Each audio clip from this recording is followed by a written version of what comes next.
ప్రస్తుతం మనతో పాటు వరంగల్ పశ్చిమ ఎమ్మెల్యే నాయని రాజేందర్ రెడ్డి గారు ఉన్నారు. ఒకసారి వారితో మాట్లాడదాం. ఈరోజు సీఎంఆర్ఎఫ్ చెక్కుల పంపిణీ చేయడం జరిగింది. సార్, ఎన్ని చెక్కులను పంపిణీ చేశారు? ఎంతమంది లబ్ధిదారులు ఉన్నారు? 48 మందికి అమ్మ. ఎవ్రీ 15 డేస్కి ఒకసారి మేము ఆరోగ్యశ్రీ కానివ్వండి, ఆరోగ్యశ్రీ అంటున్నా, కళ్యాణ లక్ష్మి కానివ్వండి, సీఎం రిలీఫ్ ఫండ్ కానీ వీటన్నిటిని కూడా, షాదీ ముబారక్, వీటన్నిటి కూడా మా దగ్గరికి వచ్చిన అప్లికేషన్స్ని బట్టి ఇమ్మీడియట్ మేము అప్లోడ్ చేసి పంపించేయటం. వాటి 15 రోజులలో మళ్ళీ మేము కలెక్ట్ చేసి తీసుకురావటం. మధ్యలో ఎక్కడ దళారుల వ్యవస్థ లేకుండా వాళ్ళకు డైరెక్ట్ క్యాంప్ ఆఫీసులను పెట్టడం, లేకపోతే మా యొక్క నాయకులు వారి అవసరం రాని వాళ్ళు ఉంటే ఇళ్లకు కూడా తీసుకుపోయి ఇచ్చే విధంగా ఏర్పాటు చేయడం జరుగుతుంది. నిజంగా కూడా ఇది ఒక భగవంతుడు ఇచ్చిన వరం. ఈ యొక్క స్కీము గతంలో రాజశేఖర రెడ్డి గారు ఉన్నప్పటికీ కూడా కొన్ని స్కీమ్స్ పెట్టినాం. అవి నిజంగా కూడా జీవితంలో మర్చిపోలేము. ఇవి కులాల మతాలకు అతీతంగా, రాజకీయ పార్టీలకు అతీతంగా ఎక్కడికి కానీ వారి యొక్క స్తోమత అంటే చాలా అట్టడుగు వర్గాలకు చేరే విధంగా అటువంటి స్కీమ్స్ ఇవి.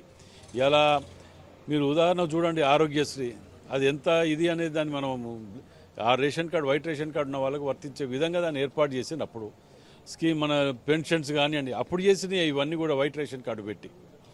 సో వీటన్నిటి వల్ల ఇప్పటికీ కూడా ఆ స్కీమ్ ఎవరు వచ్చినా మార్చలేరు. మారిస్తే ప్రజలు తిరుగుబాటు చేసి కింద దింపు చేసి పారేస్తారు. కాబట్టి ఈ శాశ్వత పరిష్కారానికి కాంగ్రెస్ పార్టీ మాత్రమే ఇట్లాంటి స్కీమ్స్ పెడుతుంది. మిగతా పార్టీలు పెట్టేటి అన్ని టైంపాస్లో ఏదో ఇప్పుడు దళిత బంధు పెట్టడం, నలుగురికి ఇవ్వటం, 40 మందిని చుట్టూ తిప్పుకోవటం, అట్లా ఉండదు మా దగ్గర. ఎలిజిబిలిటీ ఉన్న ప్రతి ఒక్కరికి అందే విధంగా ఈ స్కీమ్స్ మా దగ్గర ఉంటాయి. సార్, సీఎంఆర్ఎఫ్ చెక్కులు అప్లై చేసినప్పటికీ కూడా లబ్ధిదారులకు డిలే అవుతుందని అంటున్నారు. సో దీని పట్ల మీరు ఏం చెప్తారు? మా దగ్గర 15 రోజులకోసారి ఇక్కడ చెక్కుల పంపిణీ మీ సమక్షంలోనే ఇస్తున్నాం కదా. 15 రోజులు దాటి 16వ తోటి ఉంటే ఎవరు ఉంటే చూపించండి. ఎక్కడ ఎవరు లేట్ అయిందో ఒక పేరు చెప్పండి. మీరు పలానా వాళ్ళకు లేట్ అయింది అని ఒక పేరు చెప్పండి. టీఆర్ఎస్ ప్రభుత్వంలో అప్లై చేసిన వాళ్ళే కూడా రాని వాళ్ళు ఉంటే మా చుట్టూ తిరిగితే వాటిని మళ్ళీ రెన్యువల్ చేయించి పట్టుకొచ్చొప్ప చెప్తున్నాం. మేము రాకపోవడానికి క్వశ్చన్ లేనేలేదు మా దగ్గర. సార్, ఆరోగ్యశ్రీ ఉన్నప్పటికీ కూడా ఎక్కువ మంది సీఎంఆర్ఎఫ్ చెక్ల మీద ఆధారపడుతున్నారు. సో దీని పట్ల మీరే? ఆరోగ్యశ్రీ అనేది కూడా 10 లక్షల రూపాయల కోసం 5 ఉన్నదాన్ని 10 లక్షలు ముఖ్యమంత్రి రేవంత్ రెడ్డి చేయడం జరిగింది. దానికి వస్తున్నాయి, దీనికి కూడా వస్తున్నాయి. దానికి ఎందుకు రావట్లేదు? ఆరోగ్యశ్రీ కూడా చాలా వస్తున్నాయి. అవి కూడా మేము చెక్లు ఇస్తున్నాం కదా. ఇక్కడ మీకు ఎక్కడ కూడా డౌట్ లేదు. నెలలో 2 సార్లు 3 సార్లు ఇక్కడ మేము చెక్లు ఇస్తున్నాం. ఇవాళ కొన్ని వచ్చి 48 మందికి వచ్చినాయి. లేట్ చేస్తే వాటి ఏమవుతుంది అంటే అది ఇదైపోతుంది, డేట్ ఎక్స్పైర్ అవుతుంది. వాటి 48 అంటే 48 మందికే ఇస్తాం. మళ్ళీ వారం రోజులకి వచ్చినాయి అనుకోండి, మళ్ళీ ఇస్తూనే ఉన్నాం. మేము హైదరాబాద్కు వీక్లీ వన్స్ పోయినప్పుడు, పని మీద పోయినప్పుడు ఇవన్నీ కలెక్ట్ చేసుకుని పట్టుకొని వస్తాం. మేమే నేనే పోతుంటా. ఎవరో మధ్య తోలటం కాదు, చేయటం కాదు. సార్, ఈరోజు మీరు పలు అభివృద్ధి కార్యక్రమంలో పాల్గొని ఉన్నారంటూ కూడా చెప్తున్నారు. ఎక్కడెక్కడ పాల్గొని ఉన్నారు? ఉదయం 5K రన్లో పోయినాం. ఇప్పుడు 5th డివిజన్లో రోడ్లు ఓపెనింగ్లు ఉన్నాయి, చాలా శంకుస్థాపనలు ఉన్నాయి.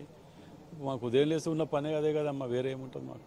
సార్, ఇప్పుడు వర్షాకాలం రాబోతుంది సార్. ముందస్తు ఫ్లడ్స్కి సంబంధించి మీరు ఏమైనా చర్యలు తీసుకోబోతున్నారా? ఇప్పుడు మొన్న మేము 1 వీక్ బ్యాక్ కూడా కలెక్టర్ గారు మేము నాలాల డిసిల్టింగ్ చేయడానికి అన్ని క్లియర్ చేసి పెడితేనే రేపు రాబోయే ముప్పుకు మనకు గతంలో జరిగినటువంటి ప్రమాదాలు జరగకుండా ఉండటానికి ముందస్తు చర్యలుగా రివ్యూ మీటింగ్ పెట్టుకొని నగర్, రాజాజీ నగర్ నాలాలు, మన కాజీపేటలో ఉన్న నాలాలు ఇవన్నీ కూడా మేము తిరుగుతున్నాం. తీసి వాటి ఇమీడియట్ డిసిల్టింగ్ చేస్తున్నాం. అదే మా ప్రణాళిక కదా, అరికేం లేదల్లా. సార్, ఇప్పుడు 3 నెలల్లో 3 ప్రియారిటీ వర్క్స్ ఏమై ఉన్నాయంటే ఏం చెప్తారు? మాకు 3 ప్రియారిటీ వర్క్స్ అంటే 10.5 crores రూపీస్ మేము కార్పొరేషన్లో శాంక్షన్ ఇచ్చుకోగలిగినాం. ఇప్పుడు 5.5 crores మేము ఇప్పుడు పోయేది కూడా ఓపెనింగ్ చేస్తానికి అవే. ఇప్పుడు సమస్యలు మెయిన్ వర్క్లన్నీ మ్యాక్సిమం కంప్లీట్ చేసినాం. అండర్ గ్రౌండ్ డ్రైనేజ్ మేము ప్రపోజల్ పెట్టాం, అయిపోయింది. రేపో మాపో వస్తున్నది. భద్రకాళి అమ్మవారిది అయిపోవచ్చింది. నగర్ బ్రిడ్జ్ అయిపోయింది. రాజానగర్ బ్రిడ్జ్ అయిపోయింది. మన కాజీపేట బ్రిడ్జ్ది కూడా అక్కడికి లోడ్స్ బయలుదేరినాయి. రేపటికెళ్ళి లోడ్స్ కూడా వస్తున్నాయి అవి ఛత్తీస్గఢ్కి వెళ్ళి. అది కూడా వర్క్ స్పీడప్ చేసి 2 నెలల్లో అందియాలని చెప్పి మేము చూసుకుంటున్నాం. అది ఇట్లాంటి చాలా 1-2 అయితే చెప్పుదాం, 100 చెప్పగలుగుతా ఇప్పుడు నేను. అది మీకు సమయం ఉన్నదంటే. సార్, మీరు ఇప్పుడు క్యాంప్ కార్యాలయంలో ఏ టైంకి మీరు అవైలబుల్ ఉంటారు? ప్రజలు మిమ్మల్ని కలవాలంటే ఏ టైంకి రమ్మని చెప్తారు? ఉదయము రెగ్యులర్గా 9 గంటల వరకు నా చైర్ మీద నేను కూర్చుంటా. కానీ దానిని కొంచెము 10 గంటలకు చేయాలి అని అనుకుంటున్నా. ఎందుకంటే కార్యక్రమాలు ఉదయాన్నే తిరిగి వచ్చేటివి ఉన్నాయి. దానివల్ల డిలే అవుతున్నది. కాబట్టి ప్రజలందరికీ కూడా 10 గంటలకు రండి క్యాంప్ ఆఫీస్కు, నేను అందుబాటులో ఉంటాను. రోజు ఉంటా, 9 గంటలకే కూర్చుంటా నేను ఇక్కడ. కానీ 10 గంటలకు రండి. కానీ దయచేసి ట్రాన్స్ఫర్లను ల్యాండ్ కేసులను ఇవి తీసుకొని రాకండి. మీ లోకల్ విషయంలో సమస్యలు అవి ఏమైనా ఉన్నాయి పట్టుకరండి తప్ప ఈ ల్యాండ్ సెటిల్మెంట్లు అవి ఇవి దుకాణాలు బంద్ చేయాలి తీసుకురాకండి. చెప్పినా కానీ మళ్ళీ పట్టుకొస్తున్నారు. వాడికి మళ్ళీ మీ ద్వారా చెప్తున్నా. సో మరి విన్నారు కదా, ప్రతి 15 రోజులకు ఒక్కసారి కూడా చెక్కుల పంపిణీ అనేది చేయడం జరుగుతుంది. ఈ రోజు దాదాపుగా 48 మంది లబ్ధిదారులకు చెక్కులు పంపిణీ చేశామంటూ కూడా చెప్తున్నారు. అంతేకాకుండా వాళ్ళు ప్రతిపక్షాలు ఎవరైతే దళిత బంధు ఇస్తామని అలా మేము మోసం చేయలేదు, 2-3కి ఇచ్చి మేము మోసం చేయలేదు. ప్రతి నెల కూడా మేము 15 రోజులకు ఒక్కసారి కూడా లబ్ధిదారులందరికీ కూడా చెక్కులు పంపిణీ చేస్తున్నాము. అంతేకాకుండా రోజు కూడా పలు అభివృద్ధి కార్యక్రమంలో పాల్గొంటున్నాం అంటూ కూడా పశ్చిమ ఎమ్మెల్యే నాయని రాజేందర్ రెడ్డి గారు అయితే మనతో పాటు చెప్పడం జరుగుతుంది. కెమెరా పర్సన్ సాయిప్రియతో సంతోషి, NSR న్యూస్ వరంగల్.